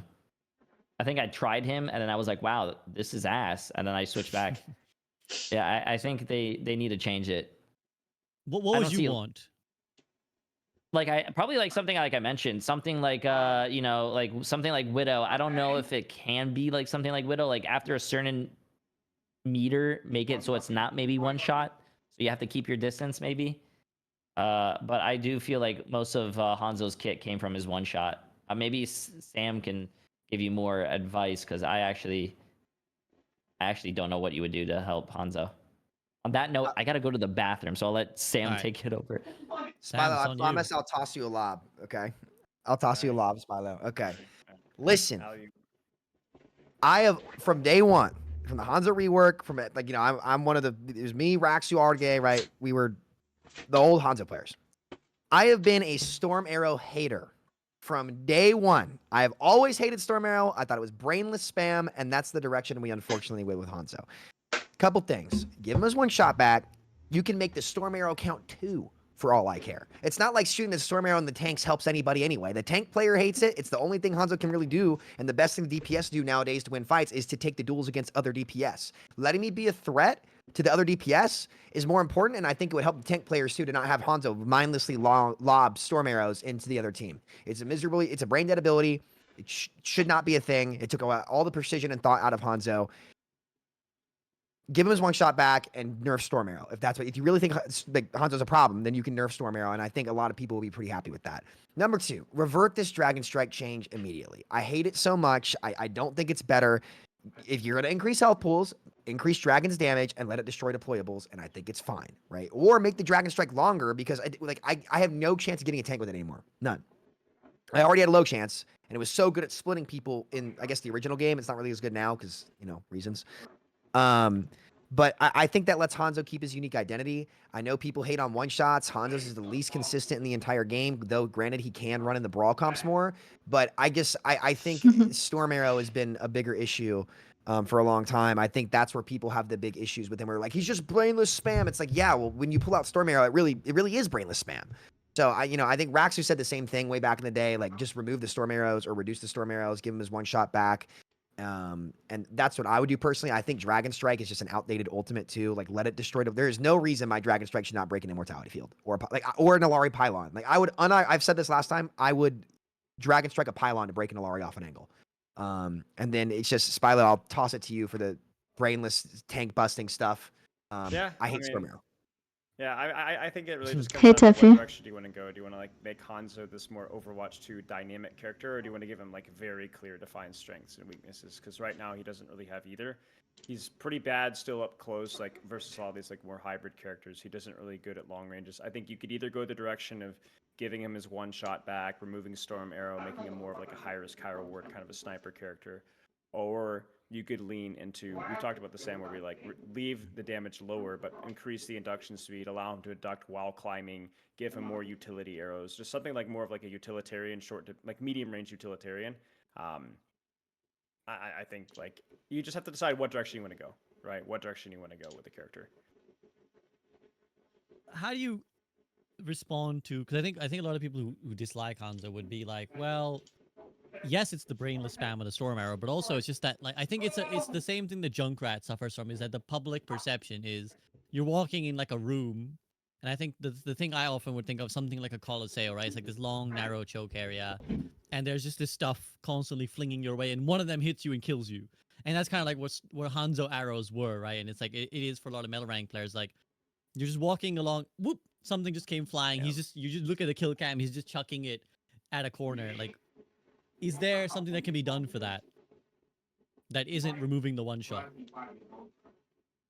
No, like you either leave the one shot or like we said, just make it like leave the damage as is, but just make it faster to induct. I don't think there is an answer to that. So is that just something that players like you gotta accept that will Well, be a thing? that's where I'm being devil's advocate with. Like I know we're in a DPS player call here, where we've got a lot of Hanzo advocates in here, but like that's kind of like you have to choose your poison here. Either we give Hanzo his one shot identity back, or we take the character's identity in a different direction. And right now, all we've done is taken away the one shot without moving him in a different direction. So that's why people I think are upset. Did you understand that criticism, Jay, when you were playing Hanzo? Would you be like, did people say like, "Oh man, it's so fucking brainless. You just headshotted me out of nowhere"? Yeah, there's some times where I shoot randomly at a corner and then someone turns the corner and just dies. I've had that several times. But I really want to know what Sam said when I had to go to the bathroom. What was your I basically take? just said like a lot of the OG Hanzo players always hated Storm Arrow, and like the people Oh, that okay. complain about like Storm Arrow is like, listen, just reduce the Storm Arrow count so it's less like just raw output, just crushing somebody and making like you can keep him slow and let him have his one shot because like his fire rate and his output generally was lower, and because his again, it's a little tougher with the projectile size changes and stuff like that. But I'm okay with leaving him like forcing it to be more of a niche skill shot. I loved playing Hanzo when he was like that. I think many people did too. I think that's what makes him unique. And to be honest, I feel like that's what most of the projectile role is. I think a lot of those characters generally are specialists, and that might be what they should be. The flex DPS role generally is more of a niche role aside from a couple characters, and I think that's okay. I think trying to make Hanzo a generalist, like he'll never be better than Cass. He'll never, well, in some brawl Say- comps he will be, but go ahead, Spilo. I was saying that I think I look at like most projectile characters as being a little bit more utility based, right? Like in terms of what they provide. Even things like Junkrat, Pharah, Mei, Sombra. I wouldn't call Sombra exactly his projectile, like, but they have like certain more. They rely more on their kit, right, and less on their just raw damage output. And I think Hanzo has really not had. I mean, Sonic is pretty useful, right? But Lunge is, kind of what if it's fine, like it's free value, but it's not great. Storm is just basically more damage, right? I think like that's kind of like where I will say one thing though. I think we need to be really careful about like what we lean into with Hanzo. I don't mind if we were to like allow him to have the one shot back, but there's like a certain trade off. But I saw one suggestion I really didn't like, which was allow him to keep his one shot, but the induction's a little bit longer. I don't like that. I think that like snipers are already a problematic character. Like it's really like feast or famine, right? I think that's the one nice thing about Hanzo is that like, okay, Storm Arrow sucks, but at least there's like some form of like consistent pressure. But I don't think we want like a projectile Widowmaker. I would not want to go that direction with the character. Okay. I think it's a good range of thoughts on Hanzo. I want to keep some of the speed because we got still a decent chunk of the DPS roster to go through. So to move on to Junkrat. I'm gonna take it to Jay first this time. Jay, how do you feel about the Jay silly? Keep him where he is. He doesn't need his one shot, bro, or his little two shot. His shot with the mine, bro. Keep it where it is, man. I think Junkrat is fine. If you removed Hanzo's one shot, remove Junkrat's 1-2 shot ability as well. I hate Junkrat players. I was gonna say, so you're kind of on the fence as like a Junkrat hater. Like you're declaring like I just fucking hate this hero. I hate that character, bro. I mean, What if is it we're talking about spam, Hanzo spams a choke, gets a kill. Oh man, that's annoying. Junkrat does the same thing. And where do you draw the line? Like I liked playing Hanzo, but I find Junkrat to be obnoxious. I just feel like his I mean when he was able to like not aim Hey, Oracle. and just mine you, that's what tilts me, bro. A character that doesn't even need skill. Like if someone mines you and you're flying in the air and they do like old TF2 demo haven't gotten and to like Widow flick yet. and shoot you, that's kind of cool. You deserve that. But not when you're like turning a corner, you can't land a pipe or whatever it's called. What is that, little mine or a little ball Conk shot? mine. What is it called? The concussion mine or the frag grenade? The frag grenade. There you go. Yeah. When you can't hit that, but then you give up and then you do little 2 concussion mines. I hate that, man. Okay, so you felt like Junkrat was just more brainless and less skillful. So you didn't like going up and dying against a Junkrat. I hate Junkrats. Yeah, exactly. Okay, and you're Unless fine it's with Temple it, of like, Anubis. then you're okay. You're like, this is fine. Yeah, those were the days, man. Okay, we're turning into nostalgia watch here a little bit, so I'm Yeah, gonna take it to sorry, Deku. sorry. But no, it's totally valid. It's like if you that's how you feel, then express it. Deku, how do you feel? Are you kind of on Jay's side? Where you're like, yeah, fuck that guy. I'm gonna double down and say fuck Junkrat. I do not like that character, and I don't know. They buffed like the size of his like projectile, right? Like a decent amount, because I feel like I see it coming. It doesn't look like it's anywhere near me, and I blow up anyway. But yeah, as long as Junkrat is not strong, I'm happy. If I don't see Junkrat in my games ever, good. Hate Junkrat. And again, I would pose the same question to you. Like, what is it that really frustrates you about Junkrat that maybe doesn't about some of the other heroes? It's just the random like burst damage that just comes out of nowhere, like, and you can't really avoid it as well as you would. Like, oh well, if there's a Widow peeking a corner, you don't peek that corner, roll, use your cast roll, whatever. But I feel like on certain maps you just can't avoid the spam, because he'll just spam it down a hallway, spam it down main, whatever, and it's just like an annoying character that it's just like, why why is this in the game? There's no double shield anymore. We don't need you anymore. That's my opinion on it. I don't like Junkrat. Interesting. I'm curious, Spilo, where you land on the honest, dishonest Junkrat. I mean, he's pretty dishonest. I got a whole rework thing. Hold tight. All right. Faster moving, less damage primary fire, so the directs are still rewarding. Reduce damage on bounce. So once that hits the floor or hits anything, you're immediately getting reduced damage. I know that might reduce some trick shots, like bounce shots, but honestly, like that's the vast minority of situations. As soon as it hits a surface, the damage of the projectile is significantly reduced. but then you're increasing the projectile speed so that you're actually able to hit things that are a little bit further. Like you just have to go this direction of this character in 5v5. Even before 5v5, like you just it's not a healthy character otherwise. And the problem is that you see some of these crazy Junkrat players, and there's only so much that they can do with the character. And I think that that's a limitation of the character design. I think probably you'd have to look at reworking trap. I think that's always Overwatch 1, Overwatch 2 always been just a crappy ability. I don't think that's particularly fun for anybody involved. Maybe I thought we could do something fun with the peg leg, like a small explosive or like a coach gun you could do with your peg leg, or like a little flamethrower. I don't know. And I think the other thing as well is the conk jumps are super broken with him as well, because they force like verticality. You can't like really angle the concussive mine and then launch yourself horizontally very well. It always has a layer of verticality. So like it kind of limits your mobility options with the mine, because it always shoots you up, which is not generally where you want to go. It's like really naked, right? So you would like, I think, more control over where you want to move yourself with your self mines. I think would be good. But yeah. That's Yeah, I my believe it always goes 45 degrees up if I'm not mistaken. Like it always sends you 45 degrees up as long as it catches you. Is that better, chat? I remember again getting a little bit of Junkrat coaching from Jake. Like we did another week of it, and Sam, to Deku's accusation, just like this random burst damage. I kind of felt like the lesson I learned was basically that was it. That was all of Junkrat. Like if you couldn't hide around a corner and burst someone, you're useless, because like you cannot out duel anyone at any range that isn't immediately close range. Like any mid range hero will out duel you no matter how good you are, just because the 2-tap takes so long. And so, how do you solve the problem of Junkrat? So I'll say I think in Overwatch 1 it was more bearable, but like his style in Overwatch 2 was just guerrilla warfare. And that's just not fun. I will say they have to do something with him. If they, like I agree, mobility with mines is probably the answer.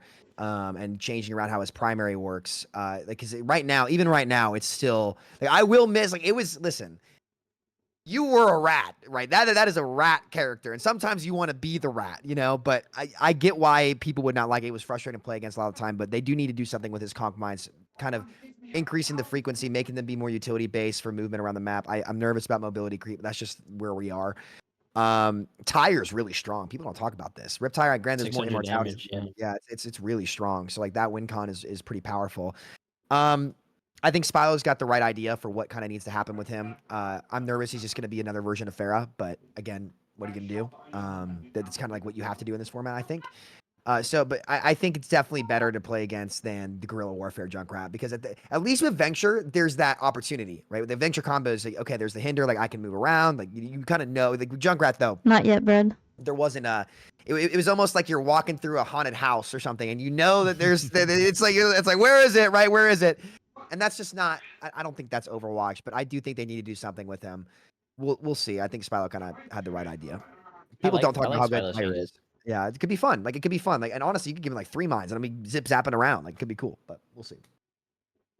Yeah, again, I think as you guys said, it's like it's one of those play styles that maybe is fun sometimes for the player, but it's like not fun to be on the receiving ends of. Like, you know, it was one of those maniacal characters where if you did get the like I'm hiding around a corner, boom, boom, and just like delete someone, you kind of like It run was away really laughing. easy mechanically to do it, and Yeah. you would giggle. Like it was like Yeah, you're you just know gonna be they're like, mad. Yeah, yeah, yeah. I got that guy. Yeah, That's it's what I like do. Fuck that you guy. know they're mad. You know they're mad. Like that's why. Exactly. It was yeah. corny. It was very corny. Very corny. But then when you're on the receiving end, you're like, fuck this shit. I don't even. How long was that guy Well, sat behind that corner? there were sound issues too. I think for a while, where like he wasn't making noise. Like when he would be up in the air, it's like you couldn't Yeah, even in the hear him air, coming. yeah. Like at least with Farah's jump jets, you can hear them, or like Echo Glide, you can sometimes hear that a little bit more. So it's just Okay.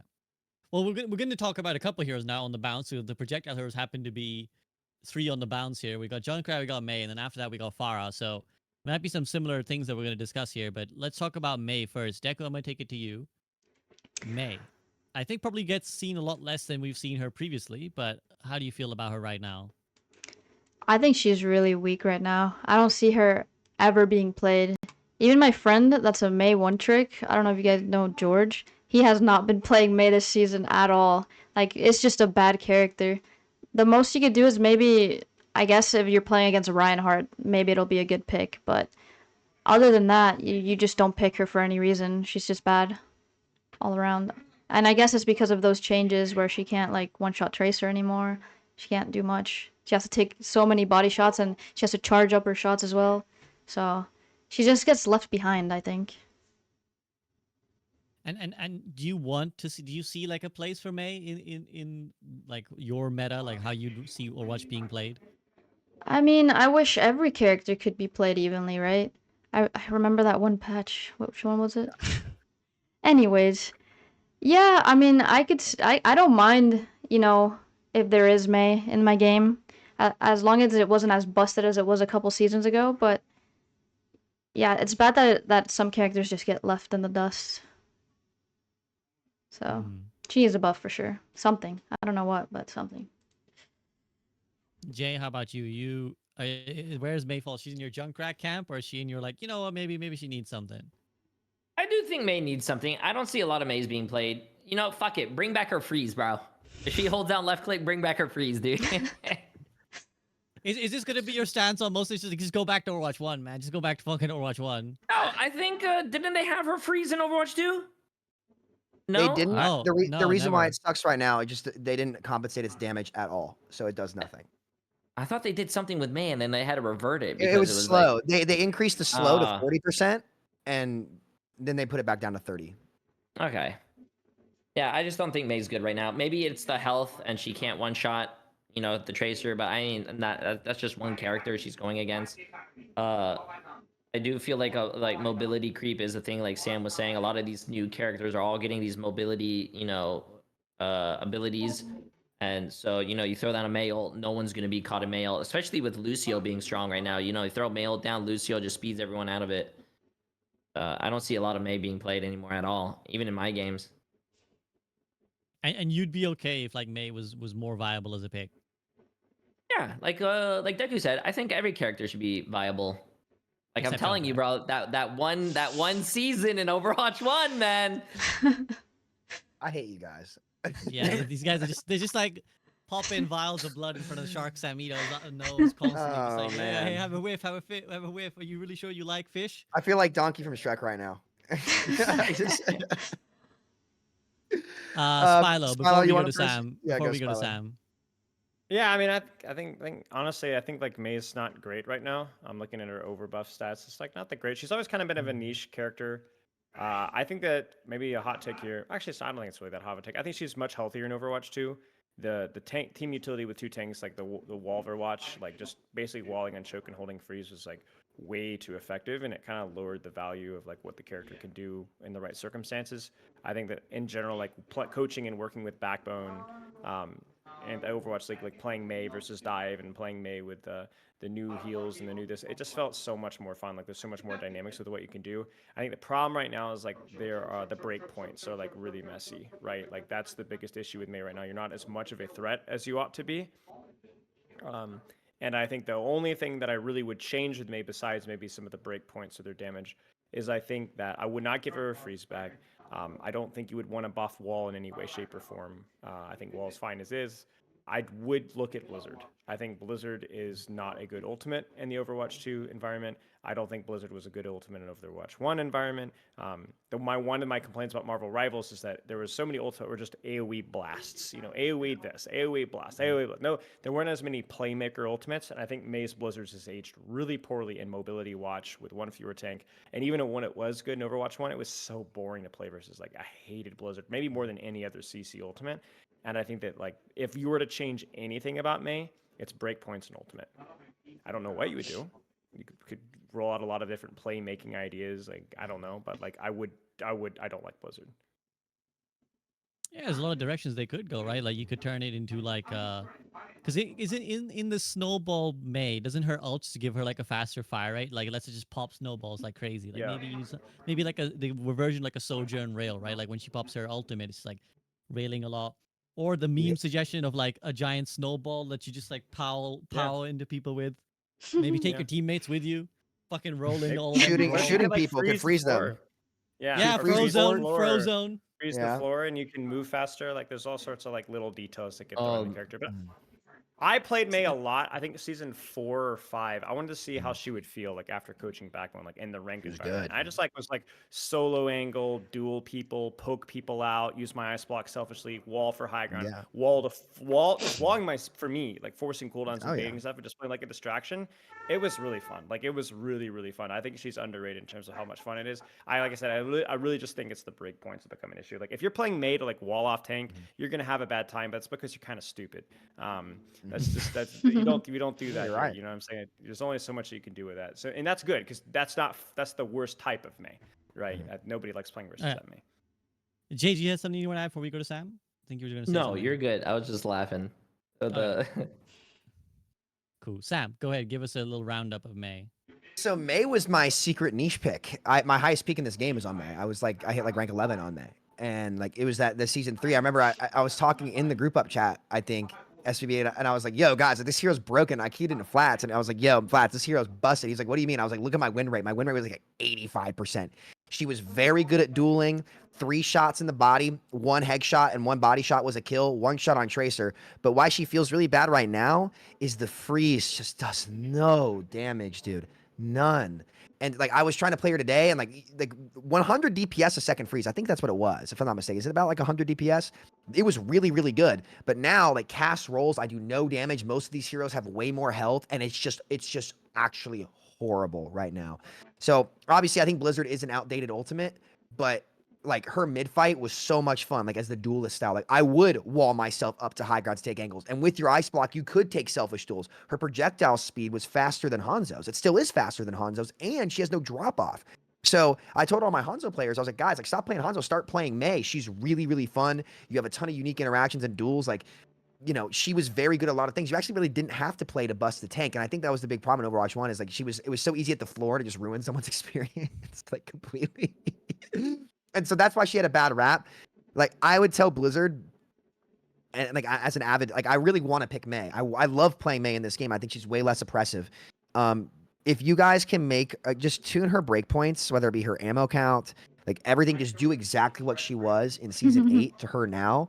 And I think she's in a Chad, perfect how many niche, more but she's DPS definitely are we underpowered in missing both to talk her about? range shot and her freeze now. They both need damage compensation. And I think that's fine unless you want to don't rework everything yet. I'm very hesitant a lot of these reworks. I think there's only been the DPS reworks have actually been great, I'll say. The Sombra rework does not get talked about for how I will kind of consider Sombra a projectile character now because she's all about hitting the virus. She is all about the virus. If you can't hit viruses, you shouldn't be playing Sombra. But I'd like to see Mei get that compensation. She just needs that, and I think she's fine. I agree with Sam. Interesting. I wouldn't mind if they gave her the symmetric treatment where like the primary fire was like a little bit harder to land, but did more damage if you did land it, right? Like if you shrunk the hitbox just like a tiny bit, but like if you could track, like it was actually because it Oh, right I was now it just feels like asking how why many am I more ever DPS freezing? Like I characters should do we just need be to talk secondary about? firing 99% of the time. Or the more fun suggestion, which is the Frozone suggestion. I like Frozone May. I just turn the primary fire down, speed yourself along. Let's do it that way. Okay, let's move on then to Farah. Now, I think all of you guys have kind of alluded to. Sam's already said multiple times, like, I'm waiting for the Farah, I'm waiting for the Farah. But a lot of you guys Somebody else already go. I've gone earmarked. first a lot. So Yeah, we can yeah. go I was together. gonna say a lot of you guys I'm have going to go to the bathroom earmarked real quick. Farah as like something that you've been noticing a lot more people play. I think Deku, you were the first one to bring it up that outside the hit scans, it's a lot of Farah. So what's going on with Farah? I don't know, but she seems pretty strong. I've even started playing her myself. Like, she's just has a like no fall off, so I could just spam like from really far away where the hit scans have fall off, so they can't really kill you. So I could just spam, and her mobility is really good. Where you can, if you're able to go over them, and they can't see you, they can barely hear you, and you're just above them, and you can free shot them. So she's pretty good right now, like really good. So I think she maybe needs a little bit of tuning, in my opinion, but You think she's overtuned? a little bit in the current meta at least. Like I feel like unless your tank wants to like actively try to help you with the Pharah, you're gonna have a hard time as a DPS killing her by yourself. Like unless your tank goes diva or something, it's really hard on certain maps, especially where Pharah has a lot of cover in the sky, like buildings and such. It's really hard to kill her, and she can get away with a lot. So maybe it's map dependent, but she's really good right now. Hmm. And that's you as a hit scan player talking as well. So you don't feel like you maybe are as effective as you once were at shutting her down. Yeah, especially with Cassidy and his fall off. But yeah, if even I could play Pharah, she's got to be strong, right? Jay, how do you feel about Farah? As a hit scan player, I think We Farah haven't- is really strong. I see her in a We lot haven't of my talked about games. I Widow thought, yet, you know, no. seeing the OWCS, I thought Farah was a sleeper pick, and there's a lot more people playing it now in comp.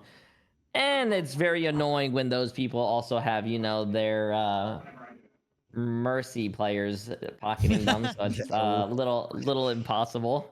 The healers, right?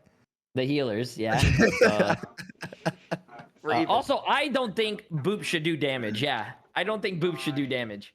I think it's really disagree. dumb, dude. I And disagree. that's- Milo, you said disagree, but let's You let Jay go on. But disagree? it's interesting. You so Jay, go on, finish your No, thought. I'm basically done. I think Farah's really strong, and I don't think Boop should do damage. Well, what is it about that you find frustrating? You like it's just too much of a wombo combo, like the damage comes in too fast.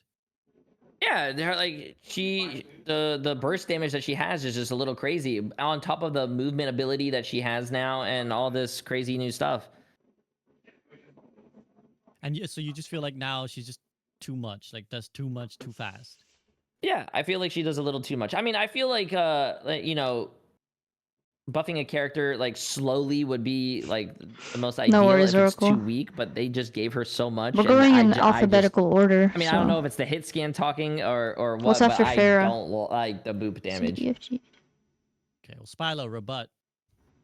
Reaper For the probably is boop after. specifically, I like the damage because it actually means there's like a choice about what you do with it now. Like it actually kind of rewards you if you get the combo right. The problem is just damage boost. How's your day, Like, we Tiffy? can't have Sojourn conversation without damage boost. We can't have an Ashe conversation without damage boost. We can't have a Pharah conversation without damage boost. Heck, we couldn't even have a Hanzo conversation because I had people freaking coming back from the Season 9 changes telling me that how broken Hanzo was because Arge was running around and the private servers with the Mercy Pocket. Turns out that Hanzo's not broken, but Hanzo with the Mercy Pocket's still broken. So I think that like as long as damage boost is part of this Good, discussion, I'm it, like, tired. it just craps in the water. It's literally impossible to have this conversation. But Farah as she is, like I think that there's a